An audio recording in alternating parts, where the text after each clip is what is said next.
ఇక్కడ చూడండి, మన ఒక అబ్బాయి ఇలా పిచ్చుకు గుడిలో తయారు చేసుకుంటూ ఎంతో హ్యాపీగా ఎంజాయ్ చేస్తున్నారు ఈ బీచ్లో.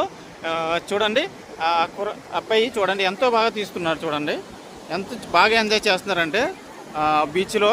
వీకెండ్ అని కాదు, అది ఏ రోజైనా సరే ఇలా వస్తూ ఉంటారు ఈ అప్పకొండ సోమాలయానికి.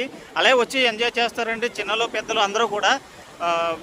చూడండి ఈ ప్రదేశం అంతా చూడండి ఎంత అందంగా ఉందంటే, చూడడానికి ఎంత నీట్గా ఉంటుంది. ఆర్కే బీచ్ అనేది చెత్తా చెదారం అనేది చాలా ఎక్కువగా ఉంటుంది.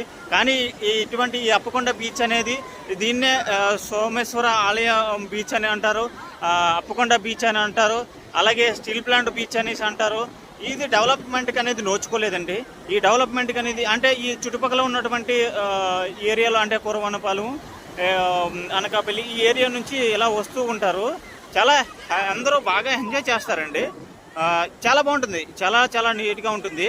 ఇది స్టీల్ ప్లాంట్ మెయిన్ రోడ్ పట్టుకొని గోడను అనుకుంటూ ఇండస్ట్రీ గోడను అనుకుంటూ వచ్చేస్తే తిన్నగా ఇక్కడికే వస్తామండి.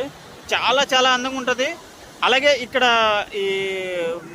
ఇది చేపలపాలెం అనేసి దగ్గరలో ఒక గ్రామం ఉంది, ఈ సముద్రాన్ని ఆనుకొనే ఉంది.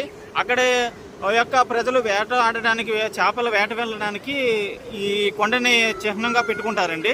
లోపలికి సముద్రంలోకి లోపలికి వెళ్ళిన తర్వాత ఈ కొండ అనేది వాళ్ళకి ఒక గుర్తుగా పెట్టుకొని ఆ డైరెక్షన్లో మళ్ళీ లోపలికి వెళ్ళి బయటికి రావడానికి ఈ కొండ అనేది ఏర్పరుస్తారండి. అక్కడ ఒక చిన్న దేవాలయం అనేది ఉంది. అయితే ముందు ఒక 2013కు ముందు అక్కడ ఒక పెద్ద స్తంభం అనేది అప్పుడు బ్రిటిష్ కాలంలో ఏర్పరిచారనేసి ఒక ప్రతీక అండి. కానీ అది క్రమేపీ ఏమైందంటే అది లేదు. దానికి చిహ్నంగా మళ్ళీ ఒక మందిరాన్ని కట్టారండి, అది దుర్గామాత మందిర్. అది వెళ్ళడానికి కూడా ఒక సీడీస్ అనేది కింద నుంచి కూడా ఏర్పాటు చేశారు. అక్కడ నుంచి ఇలా పైకి వెళ్ళడానికి ఒక వే ఉంది, అక్కడ వెళ్ళొచ్చు. కానీ కొంచెం పిల్లలతో అది వెళ్ళేటప్పుడు కొంచెం జాగ్రత్తగా ఉండాలి. ఇలా అటువైపు సైడ్ అనేది ఎప్పుడు దిగకూడదు. కానీ ఇక్కడ ఎటువంటి ఇన్సిడెంట్ అనేది జరగలేదు.